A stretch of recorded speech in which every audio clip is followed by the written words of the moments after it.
Let's stick with hardwood now. And Chad, Friday night's game between the Celtics and Mavs wasn't just the Jason Tatum return game. It was the Cooper Flagg return game. The Maine native playing his first game against his beloved Celtics in New England.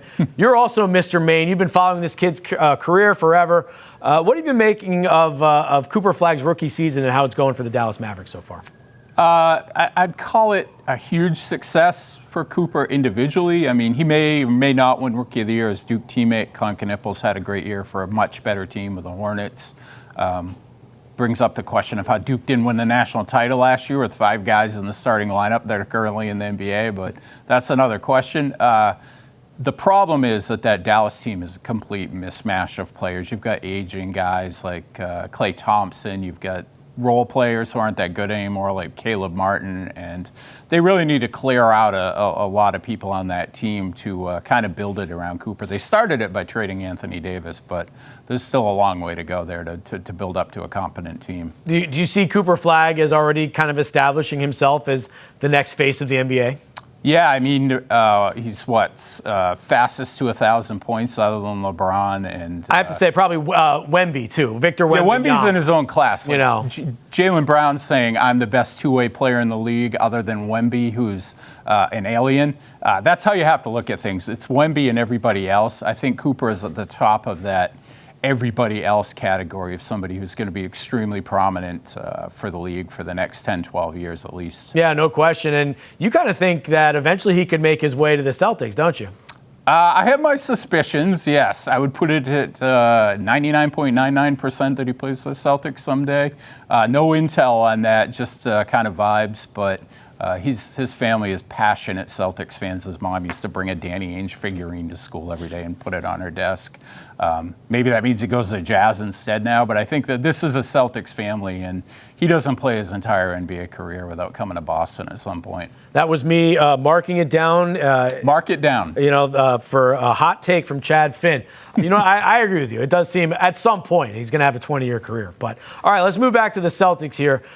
Jason Tatum's back, has shifted some guys around the roles a little bit. Peyton Pritchard's been back on the bench for a couple weeks.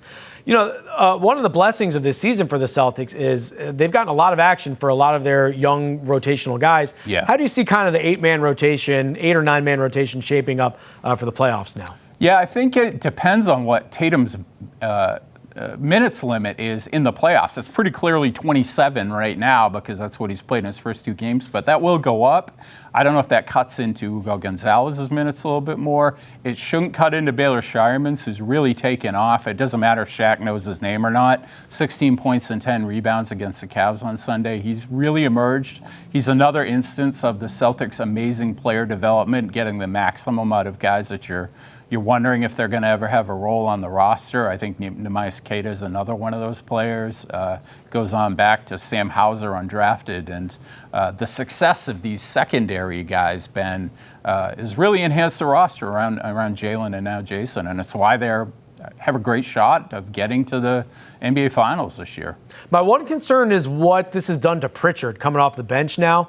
If you've been following him for the past couple of weeks, he's like really kind of bipolar, having amazing nights one night and then no points the next night.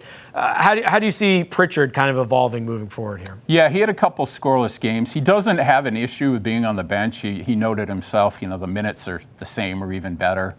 They clearly did that in anticipation of Tatum coming back and getting their alignment the way they wanted it when he returned.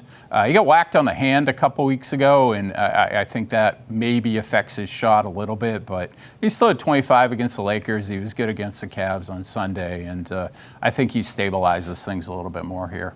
Last thing, real quick, we got about 30 seconds. Friday night's game wasn't just Tatum's return.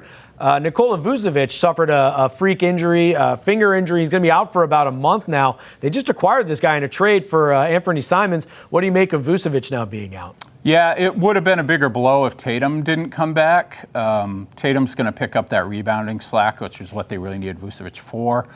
He's slow defensively and kind of slow offensively, too, even though he's a good shooter. I don't think it's going to be that much of a miss, not a huge absence. Luka Garza can fill in the interim. Chad Finn, not a fan of Nikola Vucevic's speed. Not really. Fair enough.